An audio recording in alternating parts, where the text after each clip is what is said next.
The death of God is about the drying up of a horizon of meaning and of a whole form of human life. Where do we stand in the illusion it makes? What kind of space are we invited into? The material relations between people become social relations between things. When we look at toasters, corn, and TVs, we don't see still, to a large extent, live in the interregnum between worlds, if you will, or between paradigms. Not many people in the history of the world have faced that. Zero Squared is the Zer0 Books podcast. Nikos Sotirakopoulos and Ashley Frawley join me in what promises to be a new series of podcasts. This is the second episode. Nikos is a committed Randian, while Ashley Frawley and I are both Marxists. And in this episode, we debate how to define and understand capitalism with Nikos.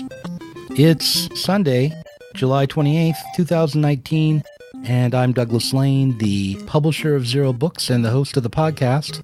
This week's podcast is available for our patrons. Our Patreon supporters get access to 2 podcasts every week, Symptomatic Redness and Zer0 Squared. But if you're listening on our free feed, you'll always be able to access one or the other podcast each week. At the moment, we have 632 patrons. When we reach 1,000 patrons, we'll begin production on a documentary about Western Marxism and post-Marxism. The music you're listening to is the theme for Super Mario Brothers.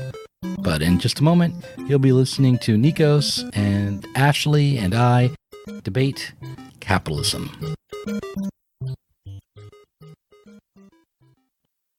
My name is Ashley Frawley. I'm Senior Lecturer in Sociology and Social Policy at Swansea University, and I'm the author of Semiotics of Happiness, Rhetorical Beginnings of a Public Problem, and Significant Emotions, which is coming out next year. Hi, I'm Nikos Sotirakopoulos, also lecturer in Sociology and Criminology, York St. John University. I've written a book called The Rise of Lifestyle Activism, From New Left to Occupy, and currently writing a book on tribalism, identity politics, and the culture wars. Great, and I'm Douglas Lain. I'm the publisher of Zer0 Books and the host of this podcast. I'm also the author of a novel called Bash Bash Revolution, which I sort of sporadically try to plug here and there. So people should hear that and go out and rush out to buy Bash Bash Revolution. All right, so last time we spoke, we talked about the debate between Slavoj Žižek and Jordan Peterson, but it ended up going in multiple directions. And if I remember correctly, what we should talk about this time is perhaps the difference between dialectical logic and positivist logic, but also the difference between, the necessity of property relations as we understand them for freedom, and whether or not Marx's conception of freedom makes sense and might transcend the kinds of bourgeois freedom that we know today, and that I think is embodied or described anyway in Ayn Rand's philosophy. I can help more on the second part rather than the first, but I will follow with interest. So I think I'll start by just saying that the difficulty for Marx and Marxists is precisely to conceive of freedom for individuals in a context in which communities' bonds and responsibility is paramount. That is the aim to some degree, because it is an emancipatory project, a liberatory project, the Marxist project. Socialism is not meant to be the ultimate state authority or even the ultimate set of community mores and harmonious relations in a fixed way, but rather a state in which human freedom can be accomplished. And so that's what connects it, I think, to longstanding projects coming out of the Enlightenment for self-emancipation. And it does put the Marxists in a difficult position because as we understand freedom today, and also as we understand the mechanisms that create enough wealth to provide for true human freedom, they're all bound up in what I'll just call bourgeois relations and property relations, which seem to be contradictory and can, at one at the same time, expand the realm of wealth and human potential, but also constrain it. So that's the starting point for this conversation in my mind.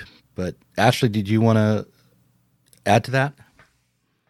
Yeah, I mean, you said that what space is there for freedom in a context where community bonds and responsibility are paramount? I think that's got it the wrong way around. I see the project as I see the project of emancipation from capitalism as a project aimed toward human freedom. The contradiction is that the full socialization of the means of production is the condition for individual freedom. So in Oscar Wilde's Soul of Man Under Socialism, one of my favorite essays, he says that the great thing about communism is that it'll free us from that horrible situation of having to live for other people. So I think that it's you have to be very careful because you can slip into this kind of romanticism of like this beloved community of like self-sacrifice and so on. But I think that communism is radical individualism. You become truly free only in the context of a society in which you are so embedded in, where you don't have to work, and slave away to reproduce yourself. So the means of production are no longer bearing down on you and forcing your hand and forcing your activities in ways that you don't quite comprehend. That alienation is removed, and you have a direct relationship, with what you produce. There's no barrier to what you can imagine and create, that sort of thing. That's it's not that, we all have to learn to live for each other and we have to be real nice to each other. No, it's through the creation of wealth and abundance, we create the basis of a society in which we are no longer compelled by threat of starvation to live in ways that we don't want to live and do things that we don't want to do. Right. So I think the problem with the vision of Marx, which I think is accurate as a vision, but with which I disagree, has to do with basically Marx-Hegelianism. So seeing things as always as part of a whole and as always in movement, he begins with the social formation and he doesn't begin with the subject, with the individual. So I think the only way to answer the question, first of all, why we need freedom, because I don't take as self-evident that freedom is good. I claim that we have to prove that freedom is good. But the only way to do this is to start with the individual and ask, why do we need freedom? And actually, I will claim freedom is an existential need, which means we need it in order to survive as human beings. And why do we need this? Because this has to do with our nature. And our nature actually says, Ashley used the term of reproducing ourselves. Now, I understand that's used in a different context, but I will say that reproducing ourselves is as humane an endeavor as it can be, because that's what we do as human beings. We use our mind to understand the world, and then we have to reshape this world, which means we need to think and we need to work. Because as opposed to plants that just turn themselves towards the sun and they survive automatically, or as opposed to animals that survive by instinct, we have to actually put effort. And this effort is first and foremost intellectual effort. This is why whoever cares about human flourishing has to be 100% on the barricades and advocate of freedom of speech and freedom of thought. But also we need to produce the stuff that are going to bring us this flourishing, which is why we should also be free to do so. So this is my quick answer. I don't accept the premise that freedom and a system, let's say, where the means of production are private, are contradictory. Actually, I would say this is the only scheme, the only political system, if we want to take it there, that is compatible with our existential need for freedom. Because the opposite of freedom is coercion. But coercion not from nature, not from the facts that I have to reproduce myself and maybe cooperate with others so as to continue living, but free from coercion of someone who I see the world in one way, and then that person, by using a gun or a whip, says, no, you're not going to live by what your mind is telling you. You're going to live having as an arbiter, not your consciousness, not your mind, not reality, but my gun. Well, someone is already there with that whip, and it's the threat of starvation. Well, there's no point. Sorry. No, it's okay. I want you to go next, but I want to point out that you directed me to read a Marxist economist, or actually a Marxist philosopher, I would say, and ideology and superstructure and historical materialism. Yes. Zakabovsky. Yeah. Okay. Thank you, guys. I do recall reading the first 10 pages of that, and I think a good refutation for what Nikos just said is contained in that text. The difference between, say, if I'm remembering correctly, between like an Aristotelian understanding of human nature as opposed to Hobbes and Locke, even with their conception of the human individual isolated in a state of nature. Is that am I correct in thinking that that's part of the beginning of this text? Yeah, so that you have to define a social phenomenon by starting with definitions. You take it out of the history and the social relationships in which it develops. Right, and why is that? And the main thing is that the human animal from the start, and maybe this isn't from the same text, but the human animal from the start is a social animal. The human animal doesn't begin as an individual in the wild on its own. But sorry, one step at a time. Okay. How does this contradict my definition of an individual? Well, individual freedom is not what was necessary from the start for human flourishing. Yes, but humanity was not exactly flourishing. That's my flourishing as opposed to biological survival. Well, okay, so all right. Yeah, but that's what I mean. That's culturally. So that's a culturally arrived at moment. Yeah. And so now we're at a point where, due to the level of production and mastery that's been accomplished, where we now have to debate what is necessary for us to go beyond human survival and to the realm of flourishing. Of course, flourishing, sort of a vague term, really, because there are animal species that do very, very well and seem to flourish in certain habitats. They expand their population. So what we mean by flourishing should kind of, I think what we mean by flourishing now is tied up to that concept of the individual and individual freedom. Flourishing means, it's almost a tautology. Flourishing means that every individual within our society is free and developing. According to what is their maximum ability, and according to what is regarded by our nature to do so, which means, again, being free to flourish. It sounds like a tautology, but it's not, right? Because if, for example, you have a morality that says that flourishing is suffering as much as you can so that in the next life you're happy, then we have a completely different definition of flourishing. So we need to try and find an objective definition.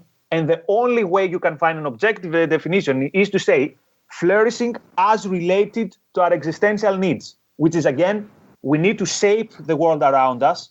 Life doesn't come to ourselves, and starvation doesn't hold the whip. Only a human being can hold the whip. Starvation is the natural position, is the beginning start of reality.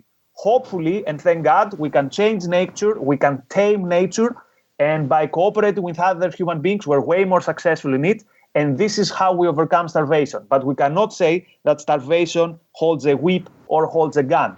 We cannot conflate the man-made with the metaphysically given. Metaphysical given, I mean, what is already out there by the requirements of reality. It seems to me obvious that if you say that we're in a social relation from the start, and that whether or not someone starves is due to their human relations rather than some metaphysical fact, then obviously the threat of starvation within, let's say, a capitalist society is a kind of coercion, a social coercion, and it's not, it can't be the result of actual freedom. Actual freedom would have to include a positive freedom of freedom from want for every individual, regardless of their capacity. Freedom from want provided by whom? Well, by the positive freedom provided by whom? By the social order, by the relations within the society, by the society, the totality, not by any one individual, but by the way in which the individuals together organize themselves to cooperate and thrive. Because if it's a positive right, then it means it's a subject to coercion. So here's my alternative. We have only negative rights as our nature requires. And then because we have the consciousness and the value to come to the idea that there are some values such as solidarity, that no one wants to see people suffering, that I care about people around me, or I'm benevolent enough to care about people I don't know, but I assume they're good people, and therefore I help them. This is still within the realm of freedom, and we're still outside the realm of coercion. But anyway, Ash wanted to say something. Yeah. So this is based on a static conception of human nature. So human nature doesn't change. Society might change. Our human needs will never change. Yeah. Mm-hmm. And so there's like a right-wing version of this, and there's a left-wing version of this. And the left-wing version says, okay, we figured out, and this goes back to utopian socialism, that, okay, all we have to do is perfectly describe human nature, and then we will have, we'll have the science of human nature, and then we'll come up with the perfect social organization that perfectly attunes to human nature. But Plekhanov said that it's one of two things. Either human nature does not vary, and then it explains nothing in the course of human history, which shows us many different ways of organizing society, or it does vary, and then it's the outcome and not the cause of human social evolution. So what you're doing here is you are picking out particular values at a particular time and projecting those backward and forward forever. And it might be that we could say that there are some things that are objectively good, that slavery is just, objectively bad. But we can't know that from the beginning. We can't know that particular things are bad from the beginning. We know these things by living them in the world. And then we decide this is not a good way to live together. Let's organize things differently. And then Then we have a fundamentally different way of doing things. Well, that's not the reason why we have a fundamentally different way of doing things. They have a tendency to, there's a tendency to overthrow the old ways of doing things and so on, and there's deep underlying tendencies. But there are fundamentally different ways of organizing social reproduction. And you can't just start with some sort of abstract human being, because that abstract human being tends to be like this Robinson Crusoe who is already, a bourgeois individual with bourgeois values. You have to take your definitions from the context in which they develop. So, yes, I unapologetically claim that human nature is always has been this way and will always be this way. And if someone disagrees with this, I want that person to explain to me which of the things that I mentioned are wrong. Is it wrong, for example, that humans will always require knowledge of the world outside in order to survive? Is it a lie that this knowledge needs to come through their mind and through their consciousness? And is it a lie that this consciousness needs to be uninterrupted by force and by coercion? So, and is it a lie that throughout history, man has been and man will be a rational being, which means, again, does not survive automatically, needs an active volition, if that makes sense, and also needs to produce the means of their subsistence? Can we agree that these things have not changed? Doesn't matter whether we're in ancient Greece, ancient Sparta, or we're in Star Trek society. Yeah, so this reminds me of the line that says, it's the everlasting nature-imposed condition that man must work on the world. But the second part of that is, and in so doing, he works on himself, he changes himself. So through the process of working on the world, we become fundamentally different. We are different. We have different ideas in our head. The difference between man and animal is that an animal might make something and it might be beautiful. Like a bee can make a hive and it's beautiful and it's intricate, but it's the same over and over and over again. Human beings are fundamentally different, and we create different things. And because we create different things, we are different. We become different. We have a totally different subjectivity. So then I can say to you, is it a lie that human beings need self-esteem? Is it a lie that human beings need happiness? Is it a lie that we need mental health? I mean, all of these things are the self-evident ideas of our time, but they're not at all outgrowths of our human nature. They're outgrowths of a particular way of organizing things at a particular time. With the exception of mental health, which I assume means like mental health support or whatever, I would say that, yes, we all need self-esteem, but how do I define self-esteem? The idea that I am capable of living in this world, the idea that the pride that comes from the fact that, yes, I put my mind into work, I achieve things, I create things, and I stand with my head high. Right. Okay. You can have a list of all sorts of things like that, and say a bunch of agreeable things. That's so. Can I jump in? Where's our disagreement here? Where's our disagreement here? Yes. I just want to say that I was being ironic. I want to say that I actually do disagree with one of the things that you asked if it was a lie. I mean, I don't know if it's a lie precisely, but I think it's wrong. And that is that human beings need an understanding of the world that's unobstructed. Because I think that what you're assuming is that there's a natural world outside of our understanding that we need to have access to without any obstruction from our fellow man or woman. That we need. Yeah, I mean coercion, like you're not advice or right, without any coercive interference. But I would say that, in fact, because we're social beings, we're in a relationship which is coercive to a greater or lesser degree from the start, and understanding the nature of that coercion is a way of understanding the world, that we can't separate out human relationships, human societies, and the coercive powers that are in those societies from the world. That is a necessary aspect of the world. The human limitations in our own social organizations constitute aspects of the natural world and how we conceive of it. So part of understanding the world then would be understanding the systems of coercion that are necessary in our current situation, in our current society. And we do need the freedom to understand that. But when we start by thinking of ourselves as individuals in relationship to a natural world outside of humanity, we then miss the boat on understanding the necessary coercion within any society that's part of the natural world.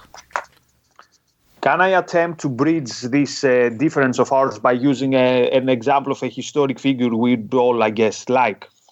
So let's say we're Spartacus, right? And let's say Spartacus was born in slavery. Actually, he was not born in slavery, but let's say he was.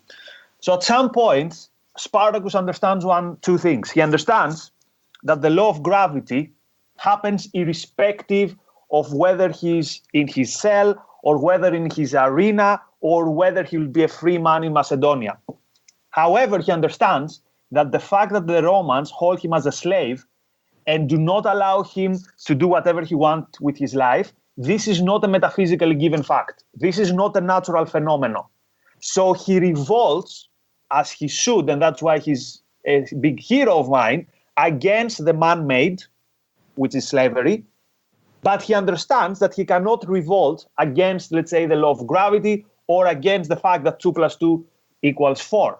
It's like this poem, I don't remember exactly the name of the guy who said, God, give me the clarity to tell this from, do you know which poem I'm referring? The cliche that says, give me the strength to change what I This is the Serenity Prayer, right? The Serenity Prayer we're going to here? Yes, there's some profound wisdom there. Uh-huh. And the wisdom there is the distinction between what is made by human beings, and that's actually, I claim this is a very radical and revolutionary message, right? The taxes that someone puts on your head, or slavery, or racism, these things are not phenomena of nature, which means we can revolt against them. But we cannot revolt against the fact that we need to be free to think and to act in order to survive in this world as human beings. Does this make sense? And is there... Yeah, okay, so there are laws of nature. Yeah. And that we need to understand. But that doesn't mean that those laws of nature can't be overcome. Just as an example, for Spartacus, it seemed like the law of gravity could never be overcome, but Neil Armstrong knows that it can. Right? No, because the law of nature, and I go back to Aristotle, everything has a specific identity. Part of this law of nature is that if you are outside of let's say the gravitational of the gravity kind of I don't know how to put in physics in English, but for example, the fact that the plane can fly does not deny the law of gravity. What was Spartacus's conception of gravity? That's the question. I mean, what was Spartacus's conception of gravity? Was it that the same as our conception of gravity now that allows us to travel to the moon? No, because knowledge is hierarchical. We're not omniscient. We build upon brick, upon brick, upon brick. What is important is, do we do this by the humane method, which is, let's say, observation, induction, or do we do it by the method that says it's this way because the church told me it's this way? Or I danced, does it rain because of this phenomenon with the oceans and humidity or whatever? Or is it because I danced the dance of rain? So Spartacus could not envision the airplane, but this doesn't mean he was wrong. If he came to his conclusions by following what, in the context of that time, was good, knowledge. I think that what can wind up happening is when you start the conversation from trying to agree on some particular values, you aren't saying why you feel that it's important to start with values. So Marxists want to start with the material base of society, the historical moment, the context. And Nikos wants to bring the conversation over to values. And I think that's really interesting because there is an economic basis to what Nikos is saying and why they're so interested in values. Sorry, I didn't start with values. I started with what is a human being. Yeah, particular values that you have that you want to say are important and worth striving for.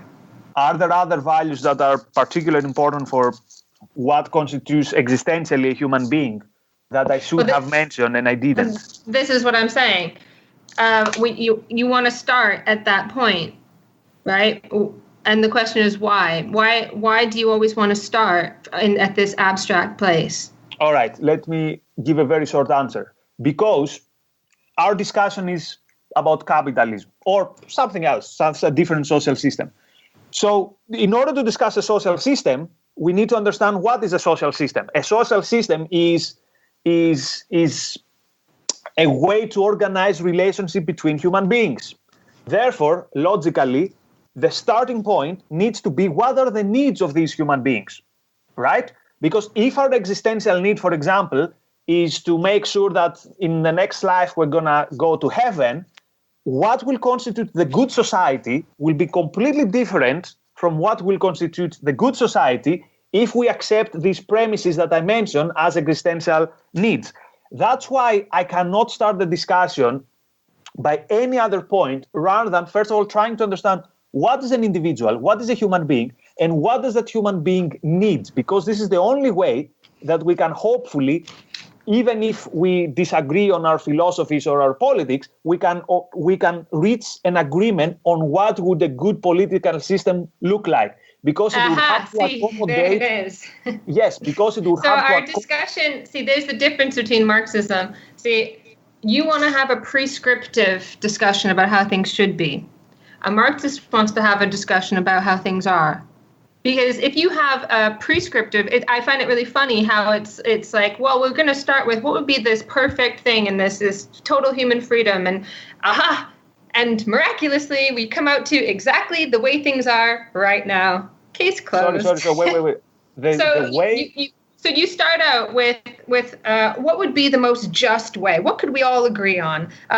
You all agree. We want freedom. We should be this. We should be that. And then you go back and you go back and you back. And ergo, capitalism is the best way of doing things. Okay, We've got some cronies. We got to get them out because they're thwarting this fundamental equilibrium that my mathematics claims should exist but doesn't actually exist. I never mentioned equilibrium or mathematics, sorry. I never mentioned that.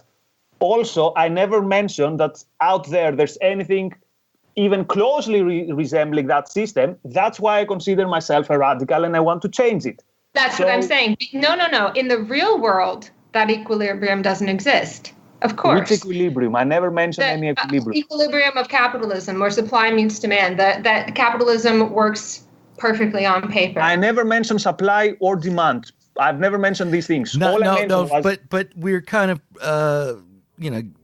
prognosticating here as to where the conversation will go. So I find this to be exhilarating to be a witness to this conversation and to take part in it.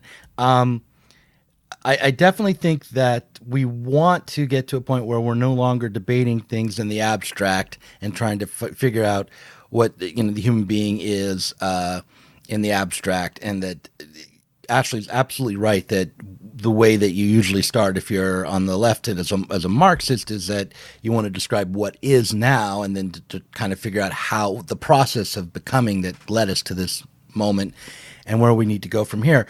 I don't doubt any of that. I do think it's worthwhile to at least examine what the abstractions are right now, like how we generally conceive of the world right now, and like what scientific realism is, for example, and to the extent to which we can critique it. And I do think that it's like one of the things I notice in my own answers to your positions, in my own attempts at refutation of your positions, is that sometimes I veer towards a position that I don't want to take, which is that reality is merely like discursive, or that there is no such thing as a material basis for reality. And so the question of like, what do we mean when we talk about the material basis might be worth exploring a little bit. And, maybe in the abstract, maybe philosophically, and that's not where I want to be ultimately. But I do think that it's worth noting the difference between like a Marxist conception of materiality and the usual conception that we hold today of materiality as being something that we'd find in the natural sciences only, the having to do with these fixed laws of nature, which I don't want to refute that there are such things, but I do want to refute that whatever our conception of them might be right now is necessarily fully worked out, or that what we like. For instance, just to go back to Spartacus, I mean, he had a conception of gravity, but not as gravity, right? Yeah. So when we talk about Spartacus's conception of gravity and his understanding of the natural fact of gravity, we're really projecting back from our own understanding onto him. That doesn't mean that he wasn't affected by gravity, but just it means that was not necessarily playing into his understanding. I mean, I'd love to know if Spartacus made this distinction between the natural world and the social world that you spoke of, or whether or not he was simply rejecting the relationships he saw amongst men. I mean, for instance, what was Spartacus's religion? I don't even know. I don't know either, but the fact that he revolted against something that he realized, wait, this is not something static, this is not something given, this is something that I can change, shows to me that he's a man that at least he got 50% of it right, which is, well, there is, maybe he didn't get the notion of a reality which is independent of a divine consciousness, but at least he got the second part very, very well, which says that the man-made can't be changed. So my answer will be very quickly, so I'll answer first because I haven't got much to say. I don't even think this is something where we could have, let's say, a valid discussion, because the idea that existence, what is out there, exists, that there is a reality and that we're aware of this reality, this doesn't take much more discussion because it's a starting axiom. It cannot be refuted. We cannot say, oh, there is no reality, because then what are we conscious of, right? If there is nothing to be conscious of, we don't exist, or our consciousness exists in a void. So I think it's way more interesting to discuss, not interesting, doable to discuss how we know, but the fact that out there is reality and there is existence and there is the universe, this cannot be the subject of a discussion because it's self-evident and it's something which is given. We cannot go beyond that, because where would we stand to go beyond that? I cannot go outside of existence and say, oh, this thing over there, which is existence. That's why we also cannot define it. Define it based on what? Based on something which is prior to it, based on something which is outside of it. So my quick answer would be existence exists, and that's all.